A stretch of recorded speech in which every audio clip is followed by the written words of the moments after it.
Alright, so I am sitting inside of a 2017 CRV EXL. I'll start you off over here on the door and show you a couple features here.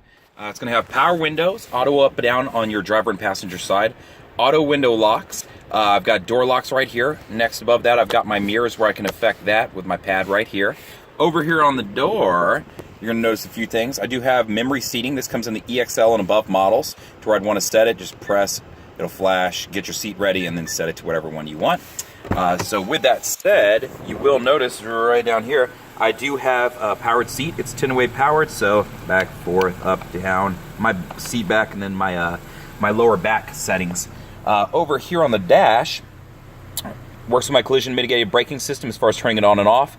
Works with my road departure and lane keep assist system to turn it on and off. My tailgate system. Vehicle stability assist, this allows me to control traction on the vehicle. I could press this and hold it if I wanted to turn it off. This would be if, in the sense that I was in the mud and wanted to spin my tires. Down low here, you'll see a couple buttons I'm going to show you. Your gas and then your hood are right there, so just be aware that that's where those are. I'm going to jump over here onto the dash and start here. Parking brake, electronic, put my foot on the brake, pull up to set it. To release it, put my foot on the brake, press down to release it. Brake hold, I can turn this button on. Got to have my seatbelt on for it to work though. What it will do is when I come to a stop and go traffic, it'll hold the brake for me while the car's in drive, so it's just kind of a nice feature. Econ button over here will improve the gas mileage of the car. When I turn this on, you will see a green leaf come on up here, so just be aware of that. It'll improve gas mileage of the car. How it does so is it shuts down some of the electrical systems in the front end of the car, so be aware of that. Things it affects are the AC unit and the accelerator, so they won't go or work quite as good when you're using it. All my AC controls are right here. My EX and above models, you notice I do have heated seats, so that is available in the EXL model as well. I can pull this up onto the screen if I want a digital display of what I'm getting as far as AC, so know that you can do it two different ways. I'm going to jump back to my home button while we're looking at the touchscreen. Audio-wise, I'll quickly jump through some things for you as far as what options the vehicle offers. Woo, we got that loud. Source-wise, you've got FM, AM, satellite radio, USBs you can plug into, anything with an I/O plug-in. Know that if you have something plugged in to the USB with an I, you can use your voice recognition system to ask for music by naming the song and things like that. You do have USB Pandora Compatibility. You can use Pandora over the over Bluetooth. However, I recommend using this all the time because if you use that, it blocks your phone and it won't let you get to it if you're receiving a text, an email, something like that. So I recommend just using normal Bluetooth for everything. Let's jump over to the next section, info. This is where I can get to some of my info on the car as far as like tripometer info, things like that. If I wanted a clock or wallpaper up right there, I could have done that also. So just depending if I have like something that I plug into the USB with a JPEG on it and a picture of my wife, my dog, my kids, whatever it is that I'm crazy about, I could have that right here. So let's jump back home. Honda Link is where I can get my VIN, a little bit different info. It's set up to do some future things, so right now it's a little bit limited. If I had my phone connected to Bluetooth, I would just touch this and it would pull up the screen and then we could go from there. Settings-wise, I'm going to walk you through a couple different things. So from settings, the most important ones I'm going to show you right now are going to be the vehicle settings. So if you purchase the car, I'll probably walk you through a settings worksheet. If not, these are just some different settings on the car that you can affect, so some cool stuff. I'm going to scroll down here, door and window. So if I want to set auto locks, right now it's when I hit 10 miles an hour, this is where I can change that to shift from park or off, so as far as it'll automatically lock the doors for me. When I open my driver's side currently, it'll open the remaining doors of the car, or unlock them I should say. You have some different options here for that additionally too. You've got some lighting setups and other things in here too, so just be aware of that.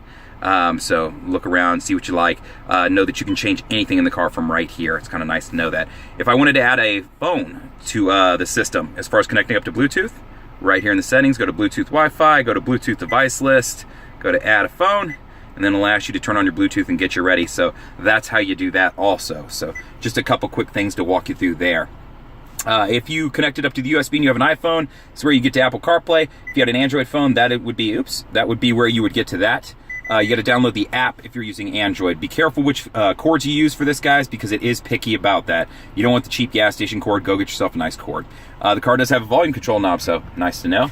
That was a change they made to this year's car. Over on the steering wheel, I'm going to jump you through while we're talking about volume. I can drag my finger up and down to affect the volume, or I can tap, so know that. Up and down will switch between FM, AM, satellite radio, all my different systems. Left and right will jump between my favorite stations or jump tracks, so be aware of that. The enter button and I button kind of work together. The I button is going to affect this menu you see up here where I can jump around to different things like my alertness monitor. If I want to jump over to, how I'm driving and what mode. If I want to get to my maintenance reminder as far as where my oil life is, things like that. Down here you will see 3 buttons. This is for your Bluetooth controls to answer a call, to hang up or go back in a screen, and for voice commands. The voice commands not only works for Bluetooth as far as speaking and calling out for names, but also with that music recognition program too. So remember that if you have something plugged into USB. Also, if you have an iPhone, you can hold this down and use Siri, along with OK Google if you're doing stuff with the Android Auto or Apple CarPlay. On your other side, you're gonna have your cruise control settings, but this is also gonna play into the Honda Sensing Suite. So if I was going 55, I press set to set my cruise control. Then I can now set the distance between me and the car in front of me by tapping that button right there. And it will adjust that difference of where I want the spacing to be. Obviously I can come back down here, lane keep assist, this button right here. When I turn this on, you will see that come on. When it's filled in solid, it means it's now reading the road. 45 plus miles, it will do that. If you start to veer out of your lane, it will naturally just pull you back into the lane and correct for you. So real slight and subtle, but it does help out. EXL model additionally has an auto dimming mirror. You do have a moonroof. You do have a sunglass holder with your mirror on it in case you need to keep an eye on the kiddos or dogs in the back. Does come with a sunroof, so be aware of that. Does come with a little bit higher powered stereo system and more speakers, so be aware of that also.